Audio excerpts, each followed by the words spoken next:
Hello दोस्तों, नमस्कार। दोस्तों, आज की मेरी कहानी उस वक्त की है जब मैं हॉस्पिटल में थी।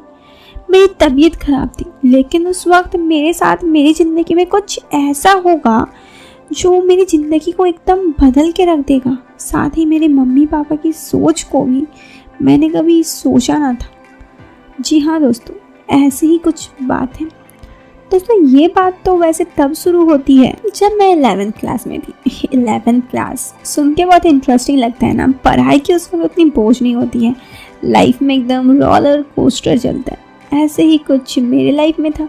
जिंदगी में सब कुछ ऐसे ही था और मेरा बॉयफ्रेंड बना था जिसका नाम राज था। सच कहूँ तो राज बहुत ही अच्छा लड़का था। मेरे साथ टाइम स्पेंड करता था, बहुत ज़्यादा प्यार करता था, मेरी केयर करता था और मुझे ये सारी बातें बहुत ही अच्छी लगती थी। लेकिन पता है, हम लोग कभी कभी मिलने के लिए पार्क जाते थे और घंटों वक्त बिताते थे साथ में, स्कूल बंक करके। और तभी ही एक दिन अचानक से मेरे पापा के किसी फ्रेंड ने ये सब मुझे और राज को देख लिया और वो आकर मेरे पापा को बता दिया। मेरे घर वाले थोड़े ज़्यादा ही स्ट्रिक्ट थे और मैं उस वक्त 11th क्लास में थी। घर वालों ने मुझे बहुत डांटा और उस वक्त मारा, और साथ ही इतना करने के साथ साथ राज के घर की भी बता के और साथ में राज को भी जाकर धमका के। कुछ दिन तक मेरी स्कूल जाना एकदम बंद हो गया था, लेकिन फिर कुछ दिन बाद मुझे स्कूल भेज दिया गया और फिर स्कूल से मैं राज से मिलती, बातें करती और ऐसे ही अच्छा चल रहा था। लेकिन फिर एक दिन अचानक से घर पर मेरी मोबाइल पकड़ गई। जब मुझे मोबाइल पकड़ी मेरी मम्मी, तो बहुत मार पड़ा और साथ ही इस बार राज को भी मार पड़ा था। मैंने कभी नहीं सोचा था कि राज को भी मेरे घर वाले मारेंगे। मैं बहुत ज़्यादा डर गई। उसके बाद से मेरा स्कूल जाना लगभग मना सा हो गया। मैं कभी कदार चुप के घर के मोबाइल से राज से बात कर लेती, लेकिन उतना ज़्यादा भी मुझे हिम्मत नहीं हो पाती थी। खैर, आपको पता है, उसके बाद मेरी एग्ज़ाम हुई और फिर मुझे मेरी मौसी के घर भेज दिया गया। मैं बिल्कुल नहीं चाहती थी कि मैं अपने मौसी के घर जाऊँ। सच कहूँ तो मैं जैसे चाहती थी कि बस मैं यहाँ पर रहूँ ताकि मेरी राज से बात हो, लेकिन ऐसा कुछ हो नहीं रहा था। मुझे जब वहाँ भेज दिया गया तो मेरी मौसी की एक बेटी थी जो मेरी ही फ्रेंड थी, और फ्रेंड होने के नाते वो हमेशा ही मेरी सपोर्ट करती थी और इसीलिए वो कभी कभी अपने घर की मोबाइल, अपनी मम्मी का मोबाइल छुपा के मुझसे बात करवा देती थी राज का। मैं उस वक्त राज से बहुत प्यार करती थी और राज भी मुझसे बहुत प्यार करता था। मैं घंटों उससे चुपके बात करती और ये किसी को पता नहीं चलता। बस मेरी मौसी की बेटी की वजह से ही ऐसा हो पाता था, क्योंकि अगर वो नहीं चाहती तो ऐसा कभी नहीं हो पाता, क्योंकि उसी की वजह से मेरी बात तो हो रही थी उससे। खैर, ऐसे ही मेरी राज से बात होती थी चुपके, लेकिन हमेशा नहीं हो पाती थी, क्योंकि उसे भी पता था कि अगर घर वाले उसे पकड़ेंगे तो उसे भी मार पड़ेगा और पता नहीं उसके साथ क्या होगा। इसी वजह से हमेशा से ही वो चुप के बात करवाने का कोशिश करती थी। वो बस कोशिश करती थी कि जितना पॉसिबल हो उतना ही ज़्यादा बात करवाए, उससे ज़्यादा नहीं। खैर, ऐसे ही समय गुजरता था। मुझे राज से बात करने में बहुत ज़्यादा अच्छा लगता था।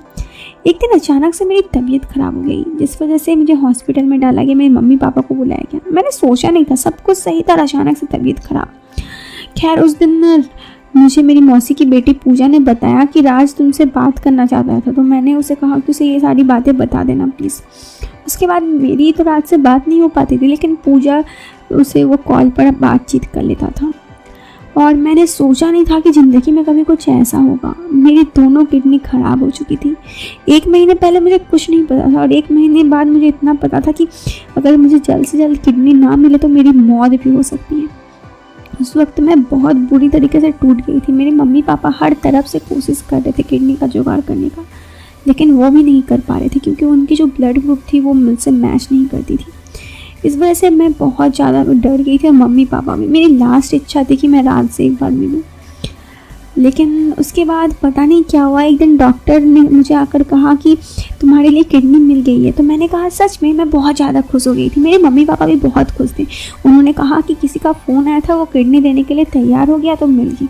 मेरे मम्मी पापा टाइम न गंवाते हुए बिल्कुल मेरे ऑपरेशन करवाए। ऑपरेशन होने के 3-4 घंटे बाद मुझे होश आया और पता चला कि मेरी किडनी ट्रांसप्लांट की ऑपरेशन एकदम सही सलामत हो गई और मैं ठीक हो गई हूँ। अब मेरी हालत सुधर रही थी, लेकिन वो अभी तक मैं हॉस्पिटल में थी। मेरे मम्मी पापा अब जानना चाहते थे और मैं भी कि किसने मुझे किडनी डोनेट किया। मेरे मम्मी पापा ने पूछा तो डॉक्टर ने बताया कि एक लड़का था जिसकी उम्र वही करीब 20 साल होगी। मेरे मम्मी पापा ने कहा इतना कम, तो उन्होंने कहा कि हाँ वो लड़का आके मुझे बहुत इंसिस्ट किया कि आप प्लीज़ मेरी किडनी ले लीजिए।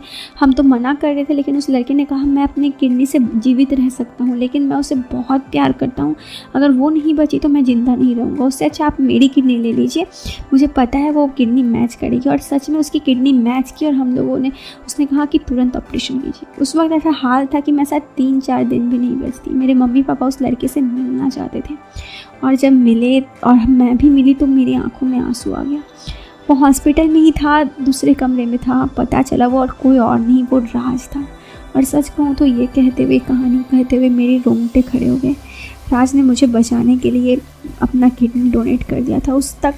उस वक्त मेरे मम्मी पापा को विश्वास हुआ कि राज मुझसे कितना प्यार करता था, क्योंकि इतना दिनों तक मेरे मम्मी पापा को बस इतना लगता था कि राज एक अच्छा लड़का ही नहीं है।